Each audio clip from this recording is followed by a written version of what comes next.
喺2069年，香港嘅年齡中位數將會去到54.2歲，伴隨而嚟嘅係同樣攀升嘅慢性病人口，同埋不勝負荷嘅醫療系統。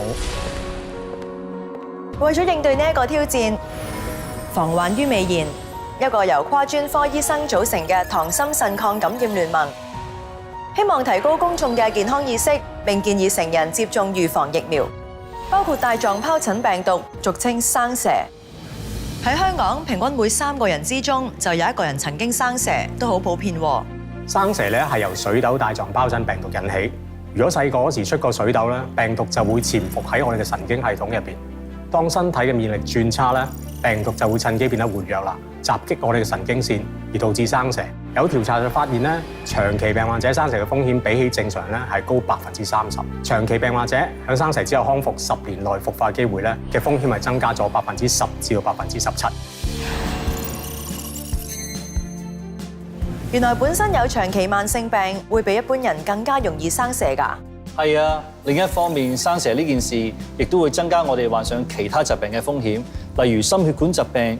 而曾經生蛇嘅人，佢哋發生急性心血管事故，例如中風、心肌梗塞嘅機會會比較高。生蛇仲有可能加劇長期病患者本身嘅病情，同樣要提高警覺嘅，仲有佢哋。糖尿病人啦，因為血糖過高，免疫力受損，會有較高嘅感染風險。有研究顯示咧，糖尿病人咧生蛇嘅機會咧，比一般人咧高大概40%。當佢哋一旦生蛇咧，會令血糖咧控制變差，長遠干擾病情嘅管理，仲會增加咗入院嘅機會添嘅。另外，慢性腎病嘅病人亦都唔能夠掉以輕心㗎。末期腎病嘅病人一旦生蛇，佢哋會更加容易出現後遺嘅神經痛。一項長達12年回顧性嘅英國研究話俾我哋聽，末期腎病嘅病人生蛇之後，喺90日內出現後遺神經痛嘅機率咧，係會比較高嘅。另外，腎病嘅病人咧服用生蛇藥物之後，如果劑量上冇適當嘅調整，係會有機會出現嚴重嘅副作用㗎。既然生蛇對糖心腎嘅影響係咁大，有咩方法可以有效咁預防呢？